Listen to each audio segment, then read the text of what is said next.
Welcome back to This Day in Scottish History. I'm your host, Colin MacDonald.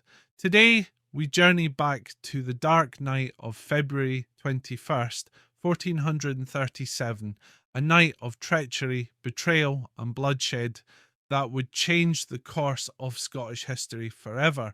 This was the night King James I of Scotland was assassinated in one of the most brutal murders ever to shake the Scottish throne. And if you're curious about other fascinating events that happened on this day in history, be sure to check out my blog at https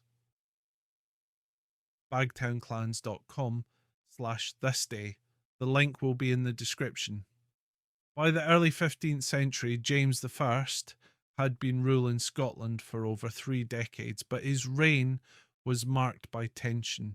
He was a capable but unpopular king, known for his strict rule, heavy taxation, and ruthless suppression of rivals.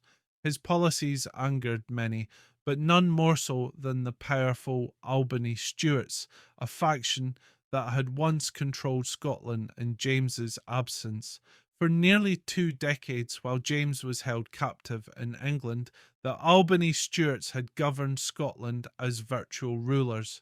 When James finally returned in 1424, he moved quickly to reclaim power, dismantling their influence and executing their leader, Murdoch Stuart, Duke of Albany.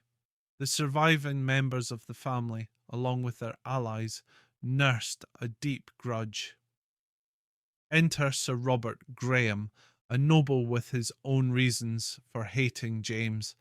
Graham had once been a loyal subject, but James's increasingly authoritarian rule turned him into a bitter enemy. When Graham openly defied the king in Parliament and was imprisoned for it, his fate was sealed. Swearing vengeance, he escaped, gathered a group of conspirators, and began plotting the king's murder. By February 1437, James and his court were staying at the Blackfriars Monastery in Perth. It was meant to be a time of peace, away from the intrigues of Edinburgh, but Graham and his men had other plans.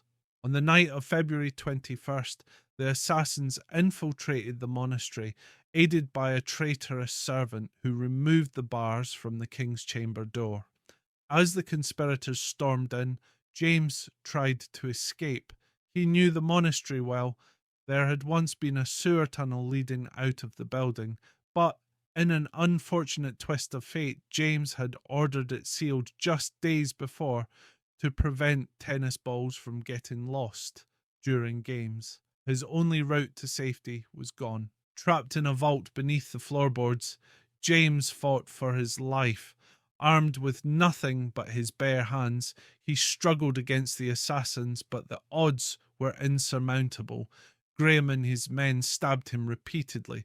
Some accounts say as many as 30 times. The king's cries for help echoed through the monastery, but no rescue came in time. Above, Queen Joan fought desperately to protect her husband. She was wounded in the chaos, but managed to escape with their young son, the future James II. In the aftermath, the Queen took swift action, ensuring that justice was served. She rallied loyal nobles and ordered a brutal crackdown on the conspirators. One by one, they were hunted down and executed in gruesome fashion. Robert Graham, the man who had personally killed the king, suffered a particularly horrific death, tortured for days before being torn apart. James I's assassination sent shockwaves through Scotland. His death left a power vacuum, and the kingdom teetered on the brink of instability, but Queen Joan and her allies secured the throne for James II, ensuring the survival of the Stuart dynasty. Despite his many flaws, James I had been a significant ruler, an ambitious reformer who sought to strengthen the monarchy and centralize power. His death was a reminder of the dangerous game of politics in medieval Scotland, where loyalty could shift in an instant and betrayal often came from within. The murder of James the Fernan remains one of Scotland's most infamous regicides, a story of ambition, revenge, and the brutal realities of medieval rule. His legacy is one of both strength and controversy, a king whose vision for Scotland ultimately led to his downfall. Thank you for joining me today on This Day in Scottish History. If you enjoyed this tale of treachery and royal intrigue, be sure to check out my blog at https://bagtownclans.com/thisday for more fascinating historical events. Tune in tomorrow for another journey through Scotland's remarkable past. I'm Colin MacDonald. Haste you back.